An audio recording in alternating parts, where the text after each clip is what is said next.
doctorate in yapping. Dude, I've got my master's. I'm not trying to flex, but I do. Damn, no. You went for the lower degree. You went for the lower degree. Listen, Yeah, what the fuck? listen, I was just about to come I got my out. bachelor's in yapping. But you said it with such confidence that Lee was like, oh, man. Hey, quit messing around. I'm not messing around. I'm doing important stuff. Hey everybody, Colton here, and I am joined by my friends Garrett Watts and Lee Mazzio to talk more about Superman. Lee, you and I talked Superman yesterday. If you're anything like me, you probably have a lot more to say, but I do want to throw it to Garrett first just to get your general thoughts on the movie. I saw that you were at the premiere, super jealous of that. What'd you think about the film? Well, Superman he's the one with the claws, right? Like the... Yeah, I think so. Yeah. Okay, God. I'm sorry. I shouldn't be here. Oh, God. Stop the recording. No. Well, dude, actually, you know, in Deadpool and Wolverine, Henry Cavill does... I think about that all the time. Like, by the way, my communication style is just going to go all over the place. So I know you asked a question. It's somewhere in the back of my head. But you did just remind me that in the Eternals, didn't they do like a drop of like Batman? Wasn't someone saying like, well, sorry, I know that's off topic. Apologies. But like, it is kind of crazy that Superman...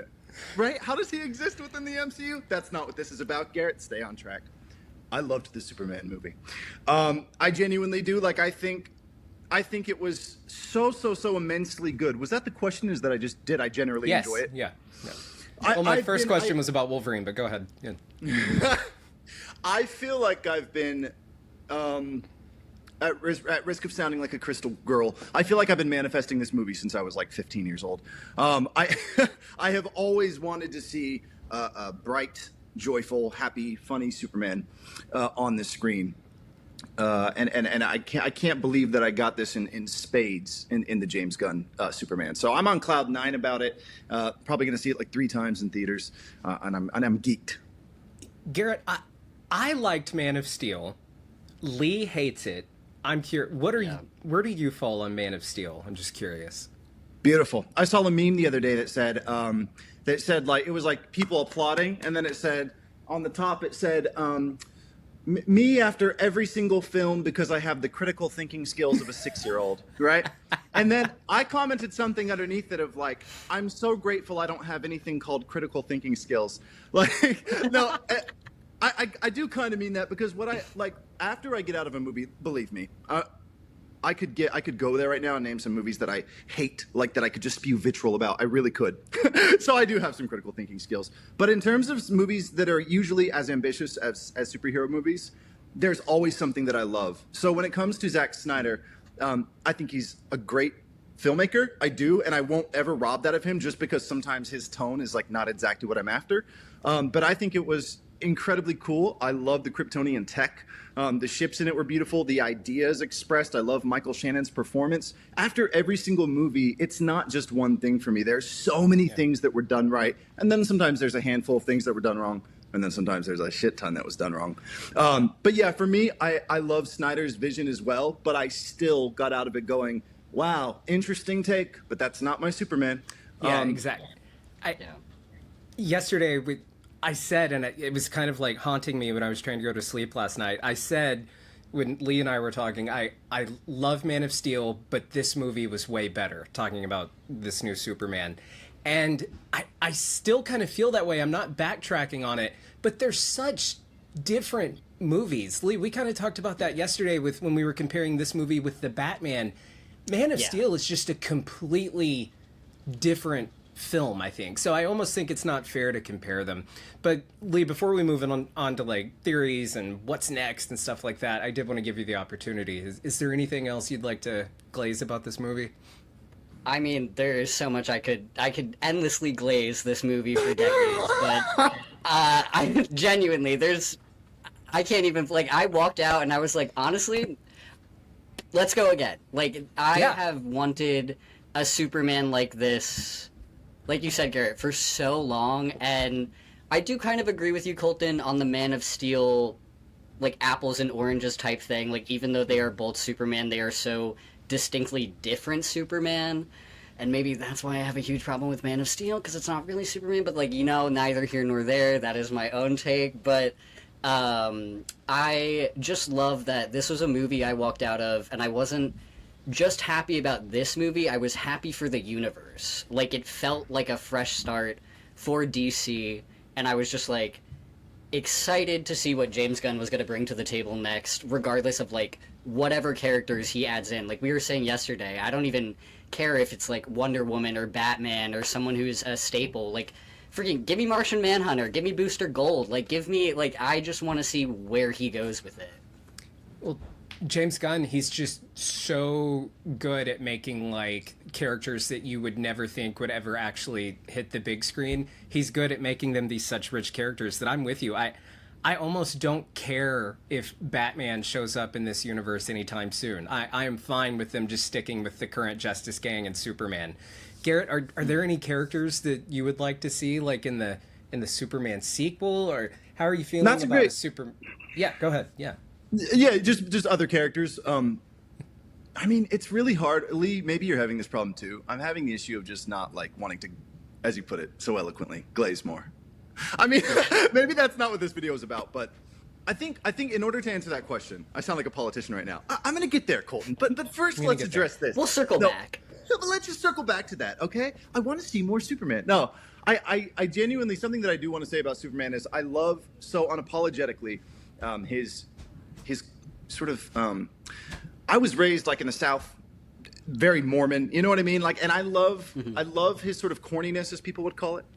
And his just unapologetic kindness was so cool. And I love, just to really get to your question here, that was so interesting to see finally represented, you know, Snyder versus Gunn, to see that represented, that side of him that's just like this corn-fed kid who just is almost like naively sweet and kind. It was really a cool choice to see some of the some of the cynical energy of, like, Mr. Terrific, like the line that. How are we with spoilers, by the way, in terms of this video? Oh, fine, go for it. Okay. Well, I guess this was in the trailer, but I love that line when Mr. Terrific's like, "Stop screwing around," and he's like, "I'm doing important stuff," you know. I mean, because that was just such a funny example of, like, Mr. Terrific's cynical kind of energy versus him, like, "I'm trying my best," and I feel that all the time sometimes. Yeah. My favorite Terrific line was, "You brought that dog, man." That was my favorite. I love the Terrific moment when they're talking about the kaiju, and Superman's like, "No, we can find a way to do it," and he just doesn't even say anything, just looks at him. Like, the way that Gunn was able to distinct between how different a hero Superman is to the other heroes as well was so well done. Did you mean of established characters in this film, by the way, Colton, when you asked, is there anyone I want to see more of, or did you mean other DC characters? I just mean, and it kind of ties into this next question, like, I really don't want them to rush into, like, Justice League or this big culmination movie. Like, I would like to see Superman 2 and Superman 3, and then if they, you know, and sprinkle characters throughout those films, and then when they do a Justice League, I don't see the need to, like, shoehorn Batman and the Flash and Aquaman and, like, these big DC heavy hitters. I think Gunn, like what he did with Guardians of the Galaxy and the Suicide Squad, there are so many untapped DC characters that I think very few writers and directors could, like, actually make work. Like, there's a reason that the heavy hitters are the heavy hitters. Gunn always seems to take these, like, smaller, more, like, you know, kind of weird characters, and he makes them even better than, like, the mainstays. So, like, I guess I just wanted your opinion on that. Of, do you want to see them, like, steer clear of bringing Batman and all that in right now, or are you anxious to get to the Justice League already? I think there's a young up-and-comer named Joss Whedon that they could put on the case, and they could really make something cool. No, sorry. I think that absolutely that will not happen. I don't think they're going to rush into Justice League. I think they learned their lesson doing that. DC did. I think that James Gunn has been pretty public about his stances on, you know, letting each film sit tonally where it's at. And they've been pretty public and pretty self-aware, I think, of just being like, we kind of know where we went wrong. But yeah, no, I do not think that that James Gunn is going to try to Justice League this right away. I think he's going to do just the opposite in terms of taking pride in letting things simmer and letting things build. And if it naturalistically gets there, then maybe in, like, you know, 6 or 7 years, maybe. Yes, thank you. Yes. Yeah. 7 years. I want nothing that, you know, is like this big culmination crossover event. I just want these, like, character rich, like, standalone movies that used to be, you know, kind of the norm back in like the early 2000s, and then that kind of went out of style. But now, like, there's like a nostalgia for just like this standalone superhero movie. And I was saying yesterday that I think Gunn is in the position where he can really recreate the wheel on this. And with him taking his time, he can take like the fan reactions from this movie and apply that to the next film instead of already having 7 other movies in production before this one even comes out. So that's what I'm excited about for the future. Lee, you mentioned that you had some theories, so I wanted to get your theories on what's next with Lex, with Superman. Yeah. What are they building toward? Because you know the comics really well, and I don't know the DC comics as well. So what are they building toward, do you think? Yeah. So when I was talking about this movie, I said that it felt a lot like a Lex Luthor origin rather than a Superman origin. Like, I feel like we met businessman Lex, but we haven't met like cynical, evil mastermind Lex yet. I don't think he's been rough around the edges like that yet, and I feel like his time in Belle Reve will do that. And one of my, like, I feel like the seminal Superman comic book, All-Star Superman, starts with Lex in prison. And so I feel like they're kind of setting up that type of... I mean, Superman 2 even starts with Lex in prison. So, like, I feel like they're setting up, and with the amount that this had followed 78, I think that we're gonna have Lex either working with or for Amanda Waller or Argus in some capacity, maybe as a means to get out of jail free. But yeah, I think that that's coming. And with the turn that it took against metahumans, I feel like we're definitely going to see like some type of... I'm trying to think of what's a good like comic comparison to it, but I almost like would love if they went their own route with it, because they have that power vacuum in Metropolis now with Stag and Lord, and Lord has the Justice Gang. Yeah. So I don't know. I guess we'll see with what happens. I do have a theory I want to run by you guys after we hear what Garrett has cooking over there. Garrett, I hope you have a great theory, not to put you on the spot, but really quick, a theory of where I want it to go. Of where you'd like it to go, what you think they're setting up. But really quick, before that, I do just want to say, Lee, you brought up Superman 2 and how this movie has a lot of parallels to Superman 2, and that reminded me of something I wanted to say. This movie, you know, it cut through all the bullshit. There was no, like, origin and all of that. And I think there's a reason that for a lot of superhero movies, Sam Raimi's Spider-Man 2, for example, one of the key reasons that the sequels are a lot of times like the best, not always, but a lot of the time. The Dark Knight, for example. Lee, I know you don't like The Dark Knight, but I veto your opinion. Always throw it out there, damn. Under the bus right away. Not even a chance. But I think that this movie, it felt like a sequel almost, like in the best way possible. So I just wanted to mention that. Garrett, what do you want to happen?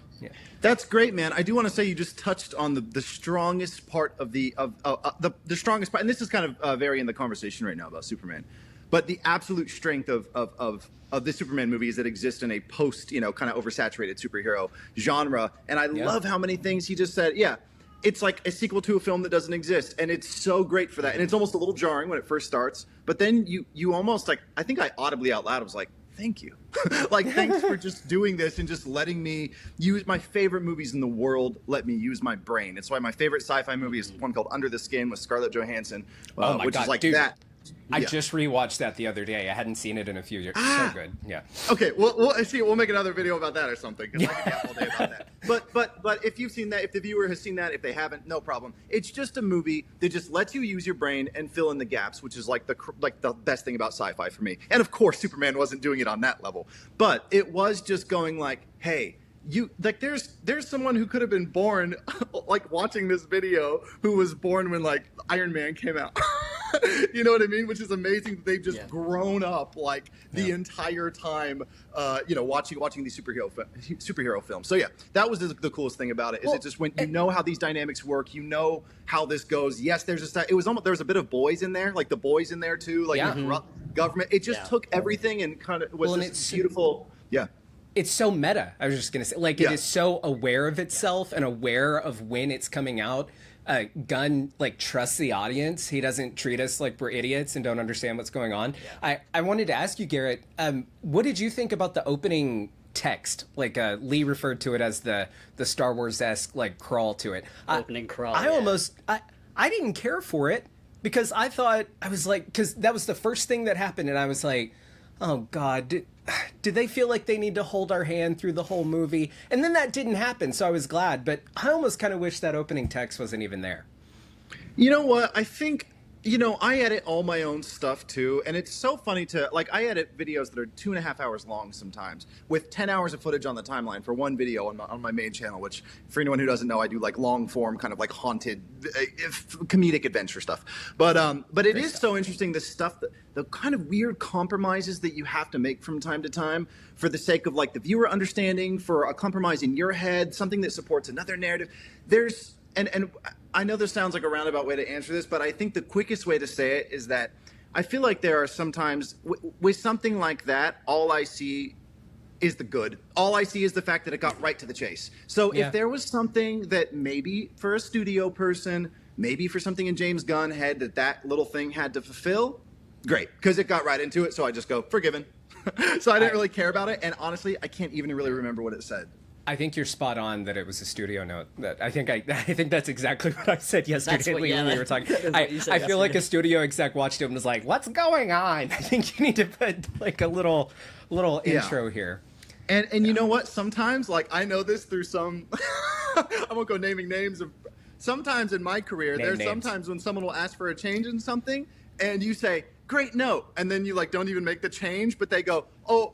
You like show them the thing and then they go, wow, that makes so much more sense now. So not that it's that, because there was literally words on the screen, but I'm saying it could have been one of those things to where James just went like, great, not that big of a deal. Just a little compromise. Okay. I'll name names. I have that all the time with Ryan. Yeah, and I'm sure Lee has it all the time with me, because I'll give notes on like an edit and be like, "Can you do this?" I bet Lee's like, "Oh fuck, no, come on, I guess." Pull up the files. Just walk away. Let's see those missing frames, those weird title cards. Come on, Lee. This is actually an intervention. No, Colton got you here. Different editing computer. Yeah. Editing computer's in the other pocket. Oh, that's very funny. Well, okay. Oh yeah, but you just opened the door to something. I didn't realize that I'm sitting here with two video editors. I didn't realize that you edited your own stuff, Garrett. So that makes me want to now ask, since I have two post-productionists here, this movie was cut to hell, right? And I don't mean that in a bad way, but there was totally like another at least 45 minutes of this movie, right? That Gunn probably felt pressured that he needed to tighten it up. There are for sure shots that were in with test audiences that were taken out. Like Crypto got punched by Ultraman, and that didn't sit well with the audience, so they took it out. So I know, like, there is definitely footage that could have been used. Oh, well, do I think necessarily would I wanted more in the movie? Yeah, I think what I meant to ask, like. Of course, there's like way more footage. I guess what I meant was I think that there's likely a scenario where Gunn had what he considered a final cut of the film that was maybe more in that 2.5 hour range. And with him being the studio executive, I would love to pick his brain about he probably had to cut some stuff that he really wanted to keep, but it was more important to him that this thing fly by. Pun intended. What do you think, Garrett? Do you think that he, probably cut some stuff that maybe he didn't want to, but did it like for the greater good? Yeah, 100%. I think that James Gunn goes full throttle, and that's one of my favorite things about him. And without exposing anyone's business here, I won't name names just because it's not that interesting. And I also think this is something that they would just publicly discuss, probably. But I had coffee with someone from the movie yesterday, and they were telling me about a very brutal scene, that I was like, Jesus, that got cut from the film. So that's one instance of it. That was like a very gory detail that I was like, wow. Oh God, I think they already established that it was a Lex thing. Like Lex was bad enough without that. So I do think that there are things like that James Gunn shot, and then like looking back on it was like, oh, okay, pump the brakes, James, like even to himself.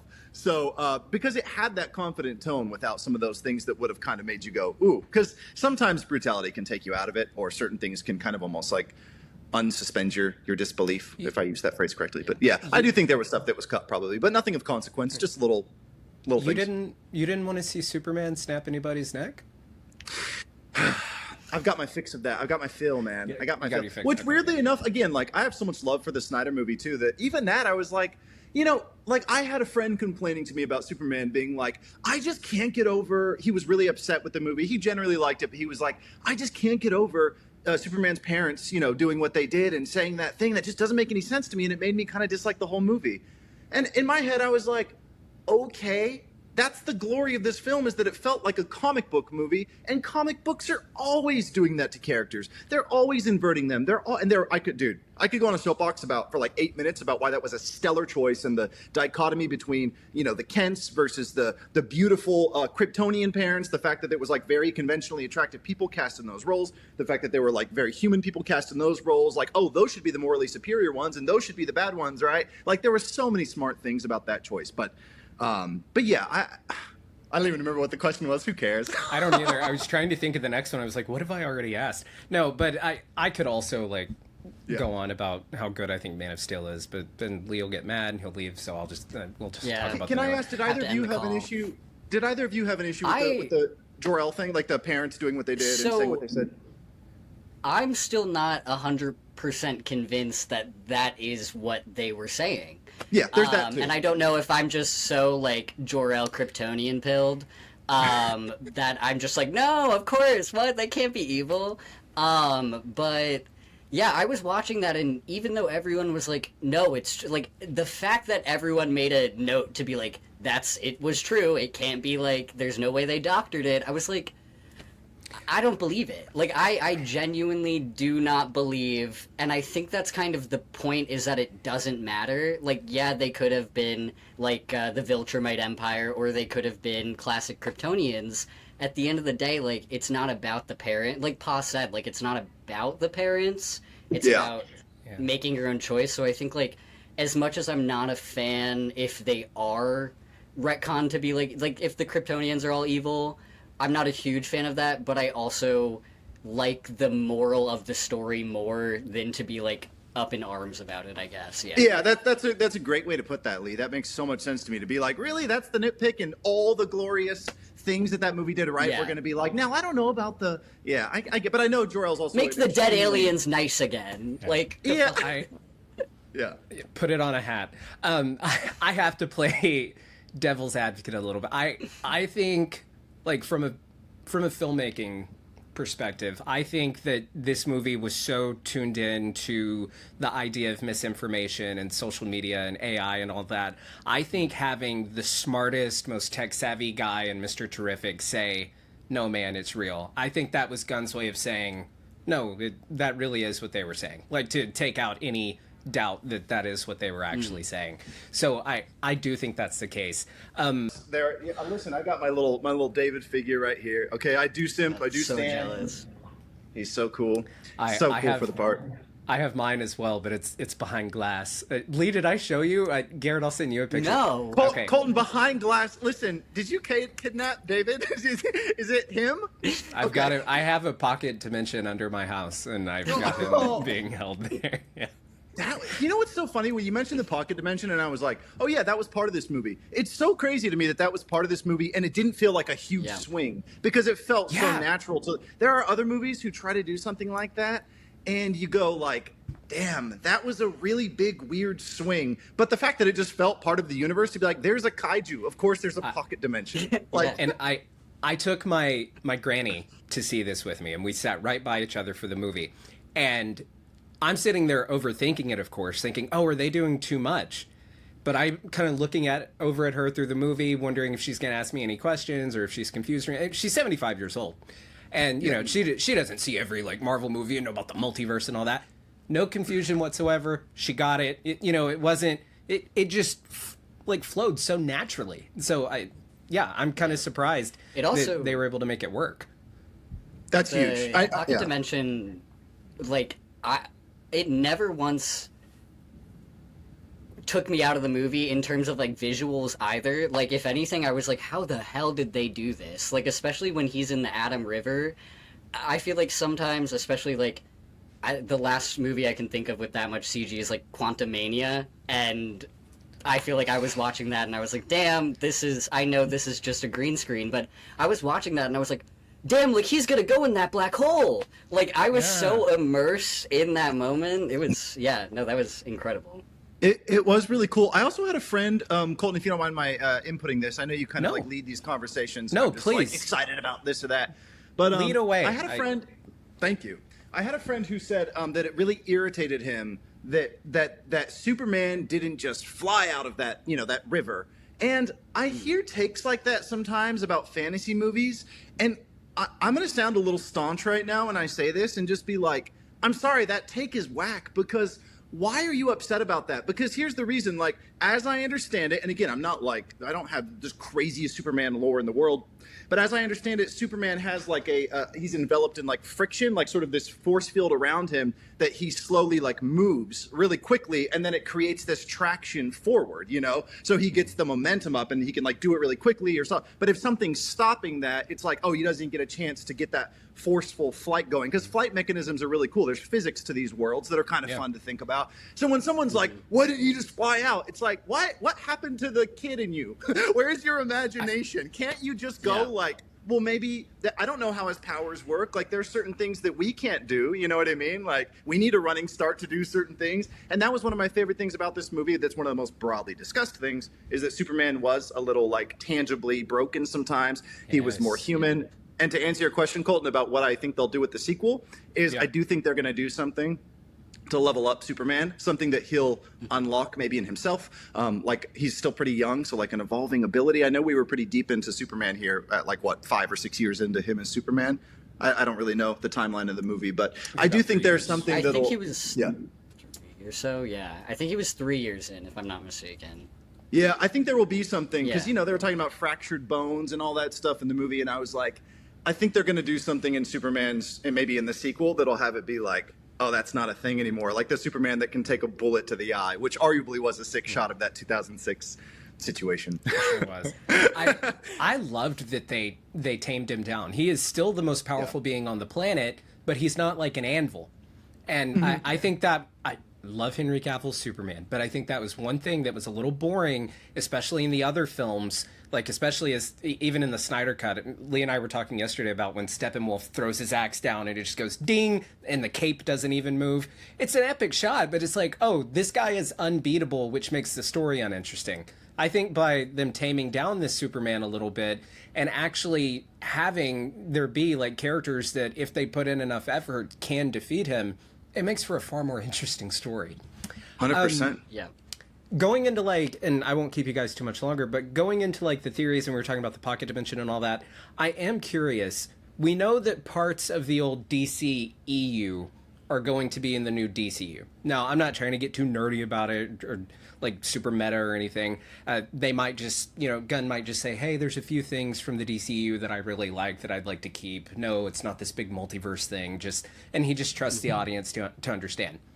However, do you guys think there's any possibility, and I talk about this a little bit in the What's Next video that I'm doing for ScreenCrush, do you think there's any chance that with the pocket dimensions and Lex going into Amanda Waller's prison, is it possible that she has these pocket dimension doors and she's going to like other universes? Like, she's the same one from the DCEU. Here she is over in the DCU, and she's traveling around this entire DC multiverse, trying to get control of everything. Very in character for her. Lee, what do you think about that? Am I off base? As much as I think that is a fun thing that Amanda Waller could do, I feel like,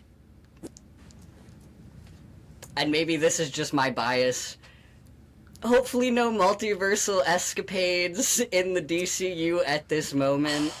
This moment? I get, I mean, because Crisis on Infinite Earths, like, I feel like if it is a thing that happens, you know what I mean? So I feel like we give it time, your 7 to 8 year plan, but who knows? I feel like James Gunn has been very vague about how that transferring from DCEU to DCU with those characters works, other than just like they're there, that's it.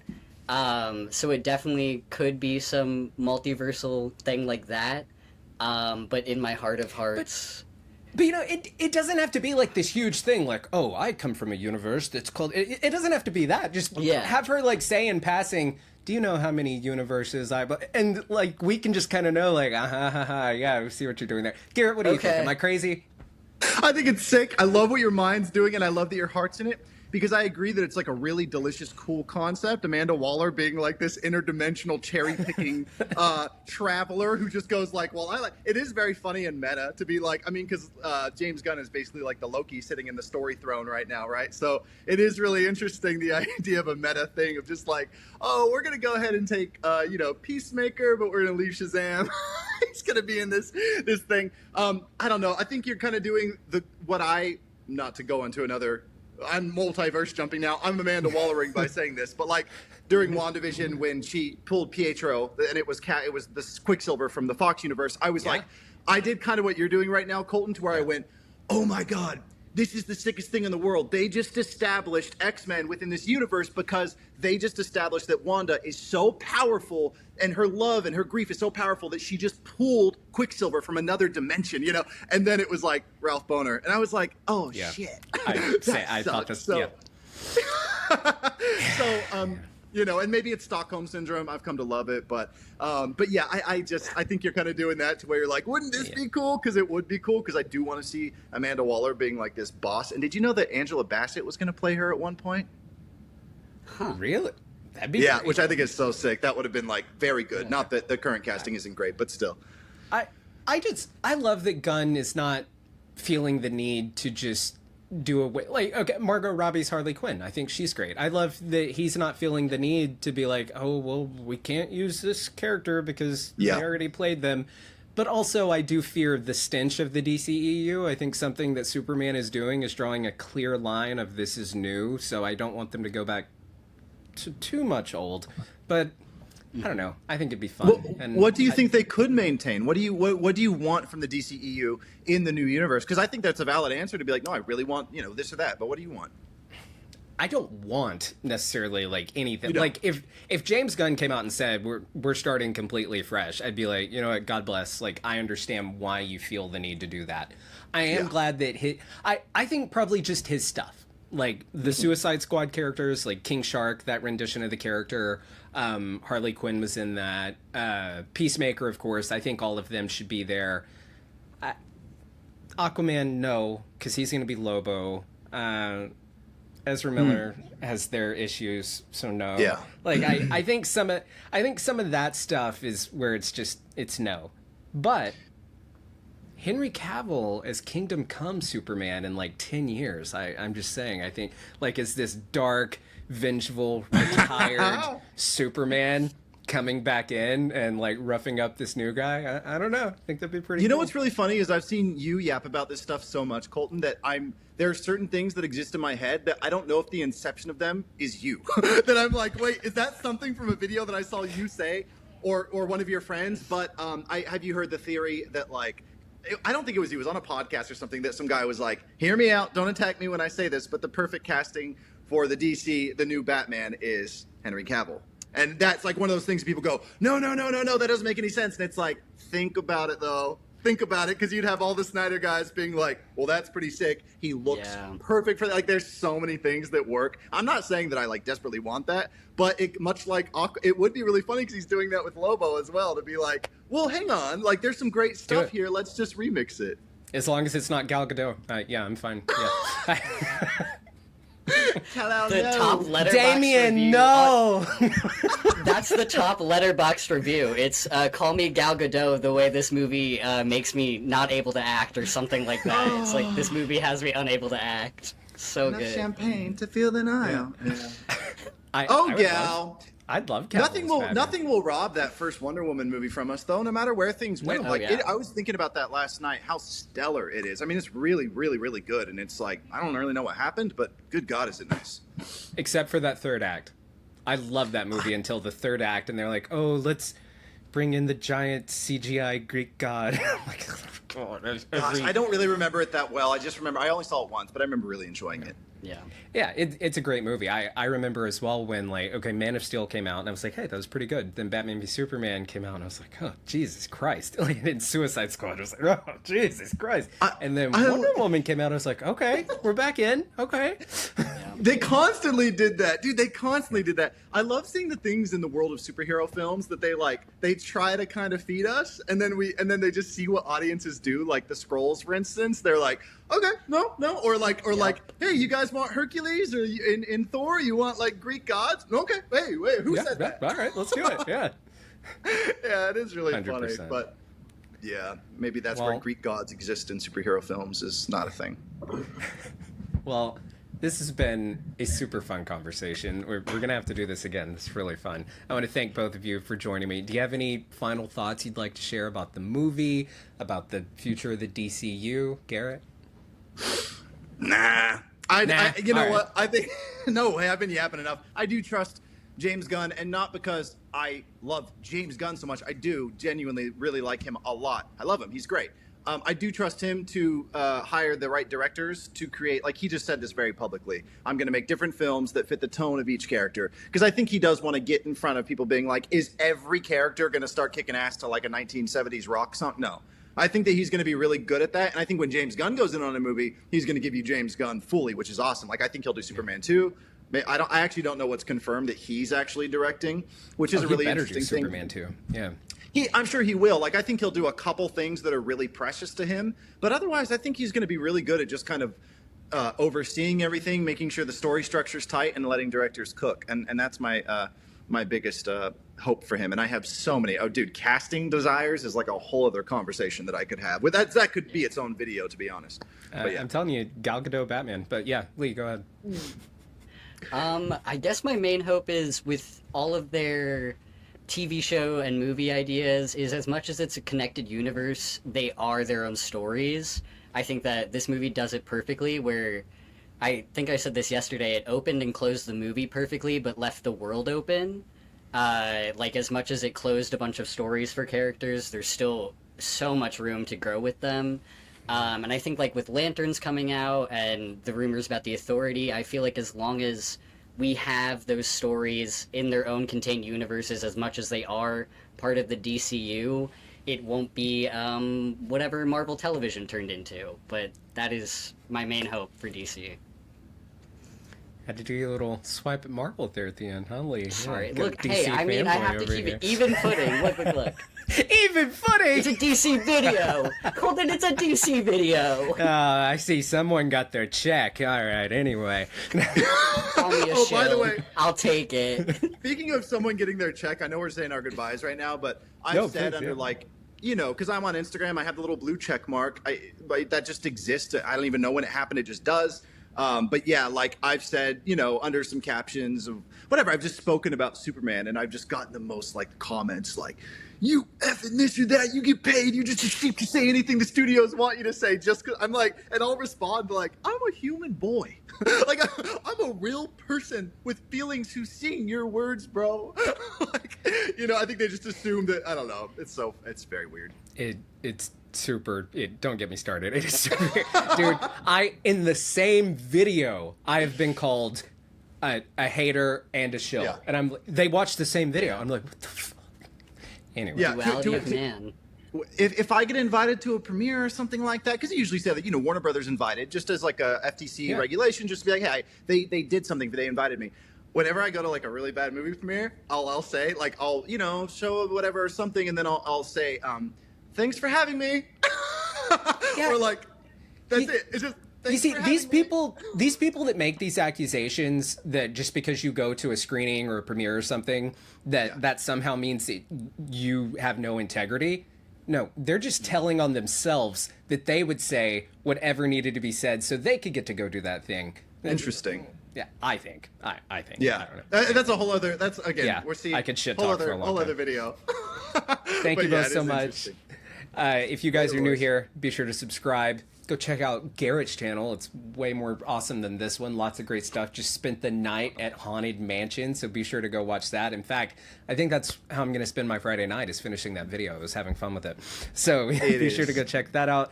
You can check Lee out on Twitter at Lee Hawing, and Lee is also a video editor over on ScreenCrush, so be sure to check out ScreenCrush. Garrett, did you have any social handles you wanted to plug here?